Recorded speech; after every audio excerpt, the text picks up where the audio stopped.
everyone, and welcome to Check It Out, the library talk show that lets you know what's happening in and around the Bethel Park Public Library. We're your hosts, Elaine Volpe and Christine McIntosh, and I have a very exciting announcement for everyone. Now that Allegheny County has moved to the green phase, the library will be open to the public for limited hours beginning Monday, June 15th. Our hours of operation will be Monday through Thursday from 10 a.m. until 6 p.m., Friday and Saturday from 10 a.m. until 2 p.m. Now, masks are required to enter the municipal building and to be in the library. Children under the age of 2 and those with a medical condition, of course, don't have to wear them. High-touch areas such as counters and tabletops will be sanitized daily, several times a day, and hand sanitizer is available throughout the library for you to use. Public computers, which have been socially distanced, will be available for use, but will be limited to 1 hour per day to accommodate as many people as possible. Toys and games have been removed from the family place area, and furniture has been reconfigured to maintain social distancing practices. Our study rooms are available. They'll be available for a maximum of 2 people, and again, available for 1 hour. As we are under a limited capacity order, we're asking all patrons who visit the library to come in, do your transaction, and not linger so that we can accommodate as many people as possible. You may return any library materials from our library or any other library in the outside book drops at any time. All return materials are quarantined for at least 72 hours, and they'll remain on your account during that time. No fines are being charged. In fact, no fines are being charged until at least July 1st, so that's a good thing. We are still offering curbside pickup for anybody who's uncomfortable coming into the library. All you have to do is call the library, request the items from our collection only. We are not able at this time to get materials from other libraries in Allegheny County. And then when you come, you'll see we have some curbside spots set aside. You just pull into one of those spots, call us, let us know you're here, and we'll bring your materials out in a brown paper bag. Bethel Park Library is one of a small number, 3 that I know of the 70-plus library outlets in Allegheny County that is opening to the public at this time. So please understand that all services to which you may have become accustomed are not available. You cannot place holds in the online catalog. We can't do that for you. And again, we could only lend materials that we actually have in our collection, but we have almost 100,000 items in our collection, so there should be something for everyone. We ask for your patience as we have to follow these new rules and regulations. I don't have a time frame for when we will go back to our regular operating hours, but just remember your visit needs to be kept short as we must keep the building capacity low. We do look forward to a future when you can come and hang out in the library, but now is not the time. So plan to come and go quickly, and we're really looking forward to seeing you beginning Monday, June 15th. So that's the big news. It's exciting news. It is exciting. Right? For all of us. Yes. So with that, adult summer reading. It's going to start a little later. We're going to begin summer reading for adults on Monday, July 6th. It will run for 8 weeks. You sign up at the library or online and read or listen to any book or no newspapers or magazines. And don't forget about the library's ebooks, which our statistics have gone up significantly since all the libraries have been closed. Yeah. I've read a few myself. So fill out and submit an entry form for each item that you have read or listened to. Again, you can submit entries online from the library's web page at bethelparklibrary.org. And then each week, all the entries for that week, one winner will be drawn for a $25 gift card. And all entries received before August 29th will be entered into our grand prize drawing, which is a dash camera. Nice. I guess, Rob always picks the hottest technology. Yeah. I know that it has night vision, it has a view inside the car, it has a view outside the car. Very cool. And if you ever go on YouTube and search like fake wrecks, there are people that will, I saw one, a guy was on a little scooter, and he he faked that this lady wrecked into him, and he like fell on the hood of her car and stuff. Oh my The gosh. dash cam will protect you. Also, but it's neat, when you see a deer run across or Sure, something, yeah. then you have it on I think that's a your video. great So. gift.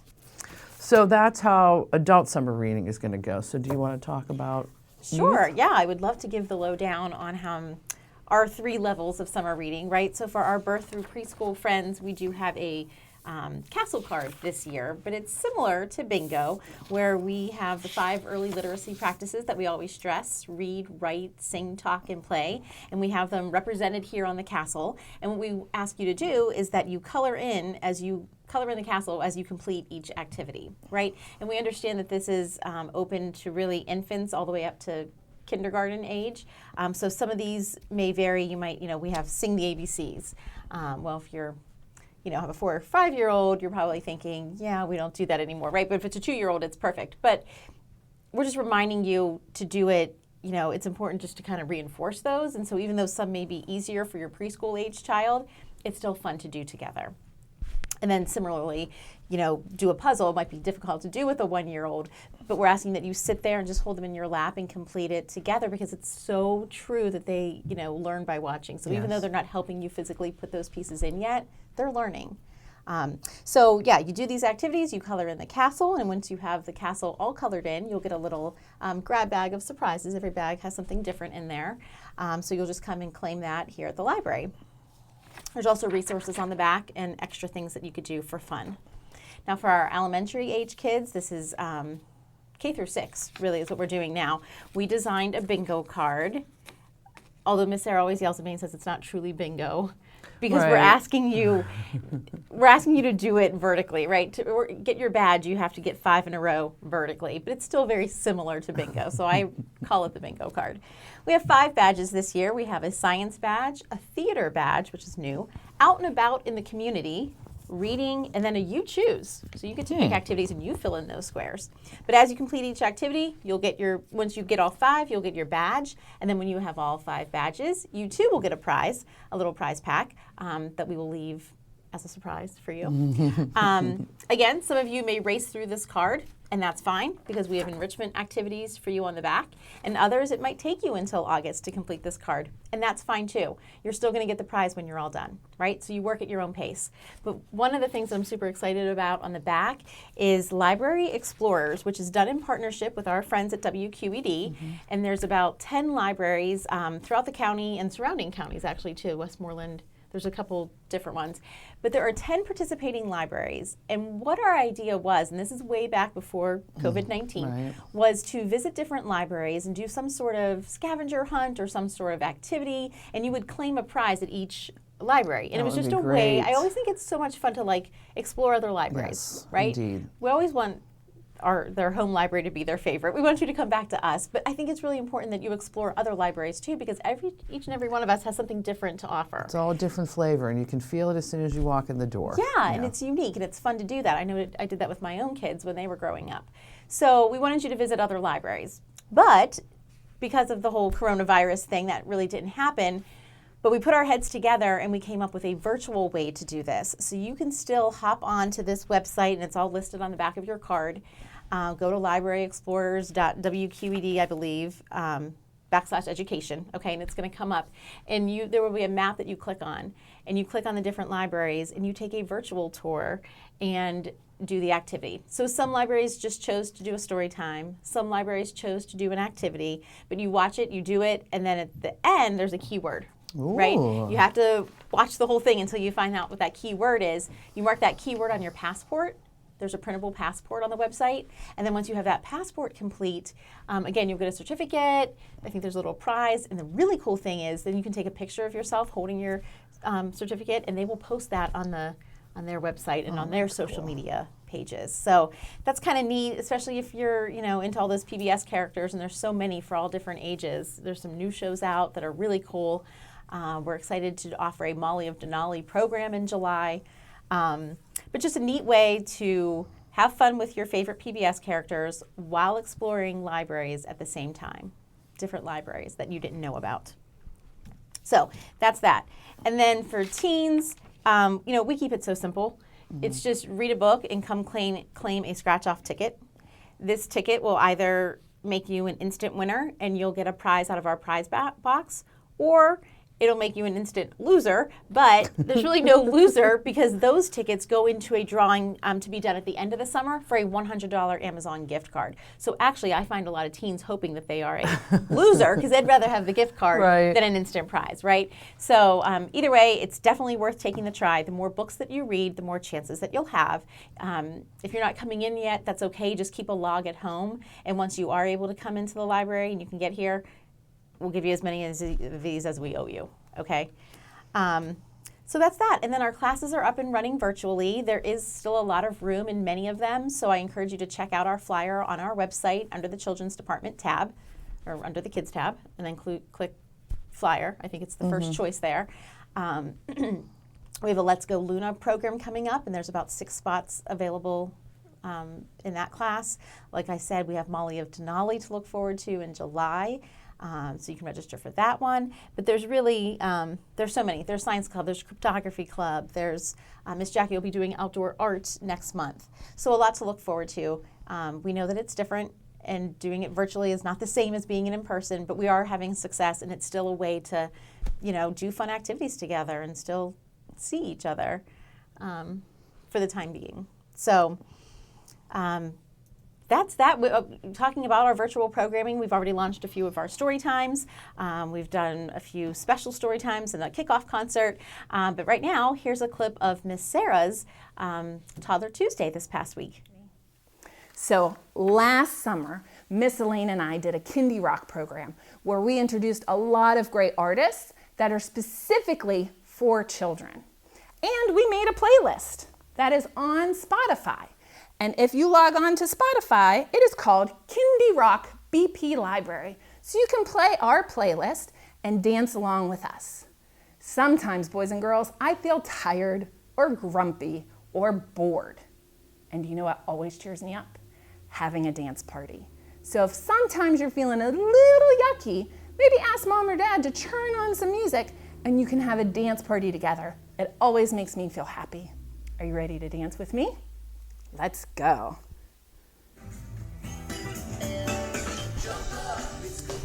It's a good day, it's a good day.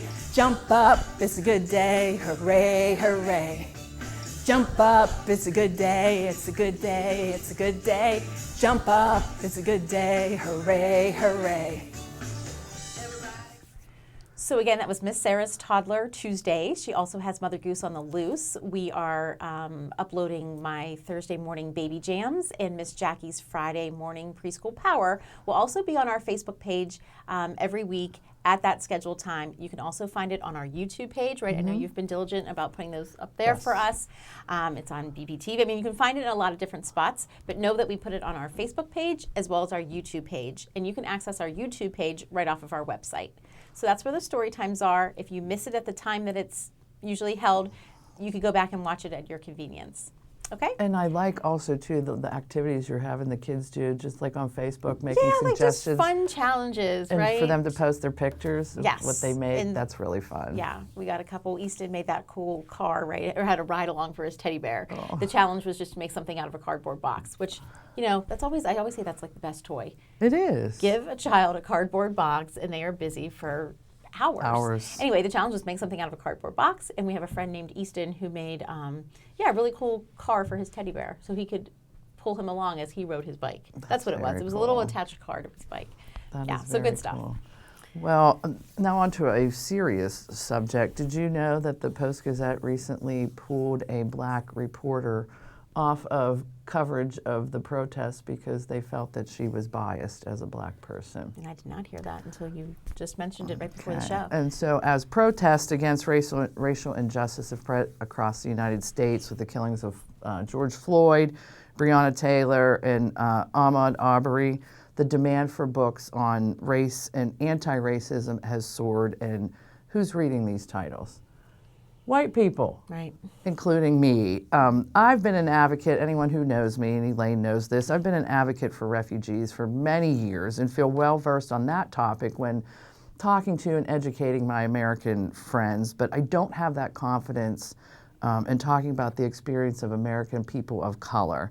So in light of recent events, I have felt like many people, and I think part of it is because we were at home too and really couldn't get away from Sure. the news.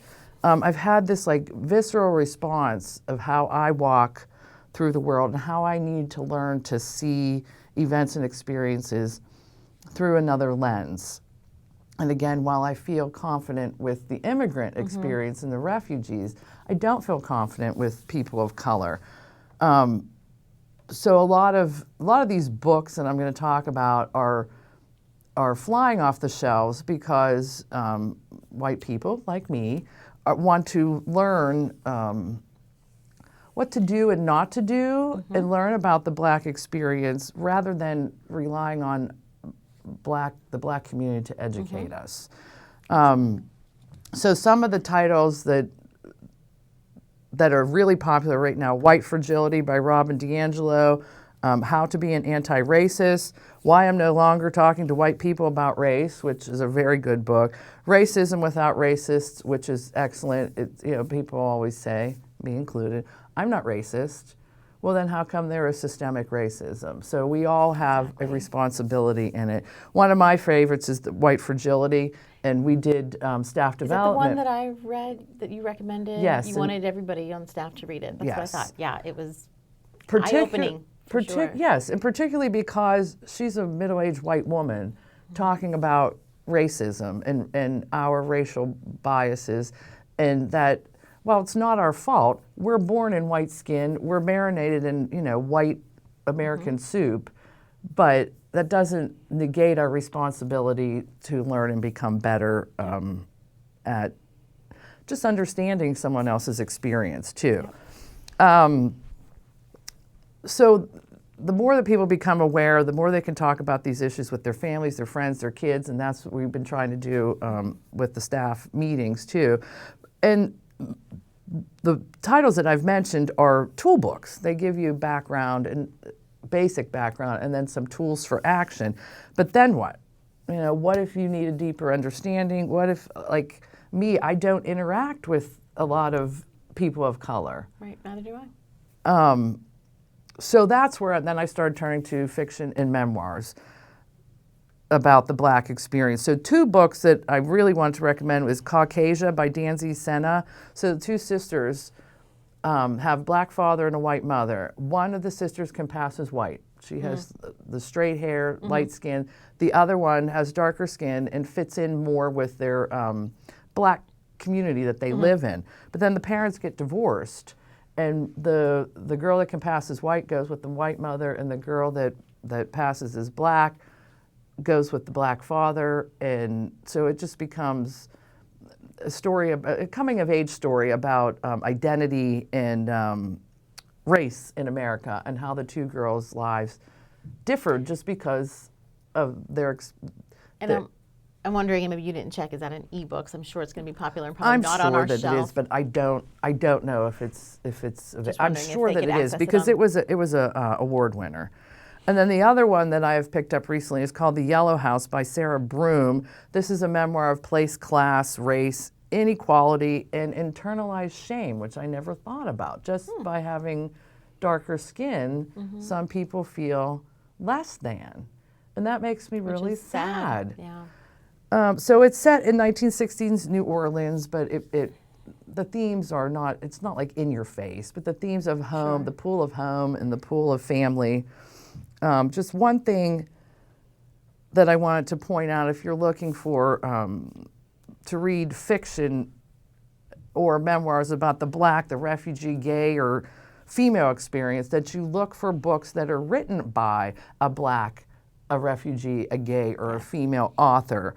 So it's authentic, and it's Excuse me. it's more visceral. You can really get into what they're talking about. So like you wouldn't trust a book, you wouldn't take out a book on Apollo 13 but written by someone who wasn't in the shuttle. Exactly. So you want that Exactly. person's experience. And each life is unique and entirely different, and fiction and memoir are the best way to take all of that learning from those tool books and bring it into practice with greater understanding. And understanding another person's story allows us to walk around in their skin, at least virtually while we're reading that book, and it will highlight our own biases when you're reading it, or be like, oh, well, I never even thought of that. And we don't have to think a lot of these things. Like telling your son, your black son, that if you get into a car and you get pulled over, make sure you keep your hands visible, don't reach into your pocket. Right. I can't imagine having to have that conversation. So by reading some of these books, it will expand your experience base, lead us to further understanding, just to walk around as that person for a little while. And we have the luxury of closing that book and still being in our white skin. And we do walk around the world differently. And if I could just convince my family and friends that white privilege exists, I will feel that I have done a great thing in my life. So I know it's all of our responsibility, right? To just is. educate ourselves more and take the time to, like you said, you're going to find out things about you. Not that we should feel ashamed, right, or guilty, but acknowledge it. We have and then, those, and just to be aware of them and to acknowledge them and to do better. We all need to do better. Yes. So you have books on racism? So we've also gotten some requests, and I emailed a few lists out. So if you would like those, please just email me at volpe@einetwork.net, and I'm happy to send you the list, pull those books. But we've also had these grab-and-go bundles. This is just because we are asking people to kind of come in, make your transaction. I mean, we love to see you. Come in and get out. But because we're trying to do it quick, we thought it might be a good idea to have grab-and-go bundles, right? So this one is just Reading is Magic, and this one is Tell a Story, which is just a collection of classic folk tales and fairy tales. But we have some on, how we're all different, but we're all the same. And we have one pulled together on civil rights, and one's how, just on that topic of race and equality and just, things in general, how families are different. So we will have 20 by Monday. And then we will continue to grow the collection. Again, our friends at WQED are donating more bags for us. Oh, so fun thing, you'll get this grab-and-go bundle. Of course, we need the books back. They're going to circulate 3 weeks, like always. But the bag is yours to keep. That's kind of just like a little freebie. Well, so that is really cool. Yeah, and so we're getting more bags, and we're going to continue to fill these. Hopefully, we will have 60, and they will just last as long as they last, right, until we're out of bags. But I thought that would be a convenient, especially when we just reopen, just a convenience for you to just grab a bundle and go. So I'm not sure. Actually, because I'm still pulling, that's what I'm going to do today. I will probably put the list on Facebook, or you can, again, just email me, and I can tell you what is available. But it's a variety of things, and we have them leveled off for grade level 2, right? So we have something on colors and the ABCs for preschoolers, and then we have more serious topics for elementary kids. And it is a nice mix of fiction and nonfiction, too. So take advantage of that. Fabulous. Yeah. So I guess that was a very serious... But a very important topic. and necessary, absolutely. And I'm glad you brought that up. And I think it's, like I said, I think it's really essential that we all do that. Yeah. So I will have to check out one of those books for my vacation when I go on vacation next week. A couple fun beach reads, but I'll take a serious one with me too, right? Yeah. So how about if we end today's show? I mentioned the Library Explorers, that partnership that we're doing with PBS or with WQED and 9 other area libraries. Our library, our character was Pinkalicious and Peterific. Yay! So I chose to read for this library's activity Pinkalicious's Pink Lemonade, or its Lemonade Stand, I think is the title. And then I taught everyone how to make pink lemonade. So that was the challenge. So we'll end with that clip. You'll get a sneak peek of what Library Explorers is all about. And then hopefully you will be inspired to complete it and to print out that passport and to work on that all summer long, along with your bingo card. So here it is. So, little trick first, before we slice our lemons open to squeeze, did you know that if you roll them back and forth, that kind of gets the juices flowing? It gets it ready, so it's easier to squeeze, and more juice will come out. Yeah, I didn't know that either. I learned that just last week. So we're going to roll our lemons and then slice them right down the middle. Of course, you're going to want a grown-up help with this, right, my friends? You want to get a grown-up to help you with all of these parts, especially the cutting. Now, if you have a fancy lemon squeezer like I do here, this is really easy. Easy peasy lemon squeezy, right? But if you don't have one of these contraptions, you can use a regular other like hand lemon squeezer, right? Or you can just squeeze it into a cup yourself. You have to really use those muscles. This is a lemon squeezer machine that I actually borrowed. I'm going to push the handle all the way down, and you can see my lemon juice already squeezing out. That's just from 1/2 of a lemon. So then we're going to lift it up, set the rind aside, and do it with the other half. Down we go.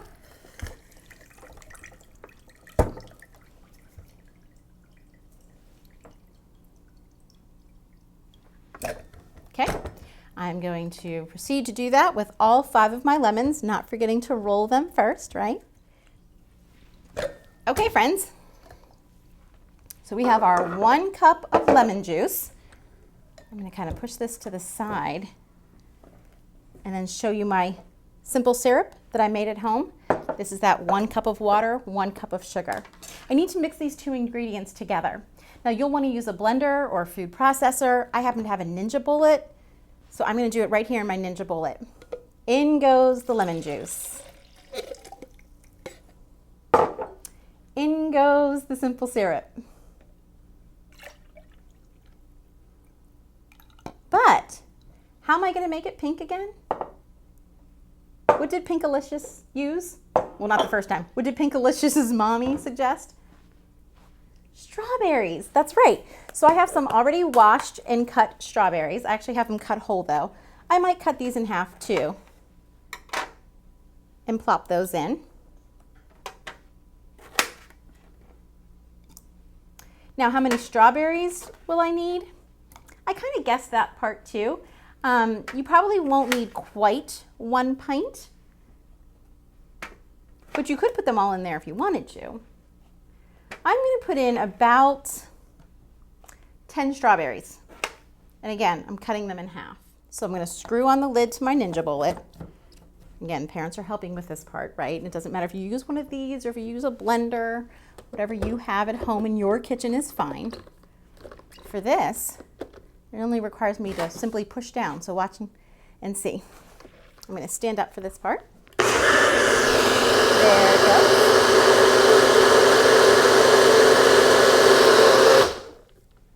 I think that's blended enough. Okay, so the last thing we need to do then is add the cold water. I already have some of the cold water already in my pitcher. You're going to want about 4 to 5 cups. We're going to take our blended strawberries and lemon juice. It smells delicious, boys and girls. We're going to pour that into our pitcher. And we're going to add 1 more cup of that cold water. You can also add some ice cubes too. It really got pretty well blended in my little Ninja Bullet over here, but I might want to do a couple more stirs just for extra measure. Get all those ingredients blended together, and then I'm going to put it in the refrigerator to enjoy later. Voila! Beautiful and refreshing pink lemonade. Okay, well, as always, we thank everyone for watching. And if you have any questions, comments, or concerns, you know what to do. You can go ahead and give us a call. Visit our website. Or better yet, now that you can, stop in and see us in person. Take care, everybody. We'll see you next month.